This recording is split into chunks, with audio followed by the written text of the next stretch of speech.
Hello বন্ধুরা, এখন চলে আসলাম কাপ্তাই রাস্তায় বড়াদাম রোডে। আমাদের সাথে দেখা হবে সাইবুল ভাই। সাইবুল ভাই কেমন আছেন? অনেক ভালো আছি, আপনারা কেমন আছেন? এই তো সাইবুল ভাই, আগামীকাল তো কোরবান, কেমন আপনার এই কোরবান নিয়ে কেমন ব্যস্ত থাকবেন কালকে? আমি কোরবানি মানে এতটা ব্যস্ত থাকবো বলে জানি না, আমি খুব টেনশনে থাকবো এটা জানি।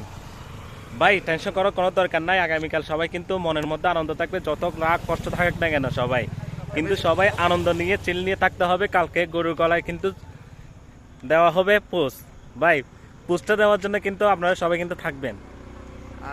পোস্টার দেওয়ার জন্য আসলে থাকবো, ঠিক আছে, কিন্তু সবাইকে একটা কথা জানাতে চাই, কালকে অনেক খুশির দিন ও আনন্দের দিন। সবাইকে জানাচ্ছি ঈদ মোবারক, ঈদের আন্তরিক শুভেচ্ছা অভিনন্দন। সবাইকে অসংখ্য অসংখ্য ধন্যবাদ। কালকে আমরা ঈদ নিয়ে সবাই ব্যস্ত থাকবো। আজকে একটা ব্লগ নিয়ে সাইবুল ভাইকে নিয়ে আসলাম। সবাইকে অসংখ্য অসংখ্য লাইক বা কমেন্ট দিয়ে থাকবেন। Bye bye.